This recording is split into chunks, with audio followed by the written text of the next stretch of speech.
বললাম, এমনি লাগাই দিল।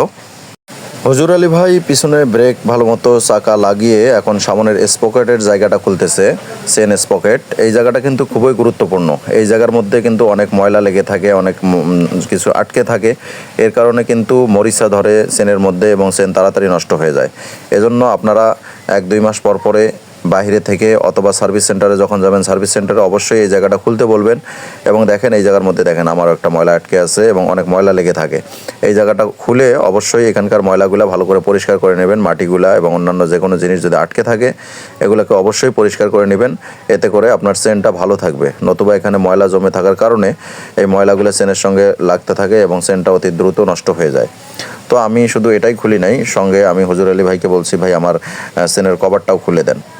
এবং কুড়িগ্রাম হোন্ডা বাজারের সবাই অনেক আন্তরিক, কোনো কিছু বললে করতে বললে অবশ্যই তারা খুব সুন্দরভাবে করে দেয়। আমি খুলতে বললাম তাই চেন কভারটা খুলে দিল এবং চেন কভারটা খোলার পরে ছোট ছেলেটা সে আবার পাশে নিয়ে গিয়ে চেনের ভিতরে যেগুলো ময়লা আছে সেই ময়লাগুলোকে ভালো করে ঘষে ঘষে উঠাই দিচ্ছে এবং পানি দিয়ে ভালো করে ওয়াশ করে নতুন করে চকচকা করে নিয়ে আসলো। এবং হুজুর আলী ভাই চেনটাও ভালো করে পরিষ্কার করে দিচ্ছে, চেনের মধ্যে কোনো ময়লা আছে কিনা সব কিছু ভালো মতো ঘষে ঘষে ন্যাকড়া দিয়ে পরিষ্কার করে দিচ্ছে। এবং পরবর্তীতে গিয়ার অয়েলটা আমি সঙ্গে নিয়ে যাইনি, আমি অন্য ভিডিওতে দেখিয়েছিলাম যে আমার চেনের মধ্যে আমি গিয়ার অয়েল দিই। তো গিয়ার অয়েল না থাকার কারণে আর চেন লুবও না থাকার কারণে একদম নতুন মোবিল যেটা নতুন ইঞ্জিন অয়েলে কিছুটা দিয়ে দিয়েছে আর কি।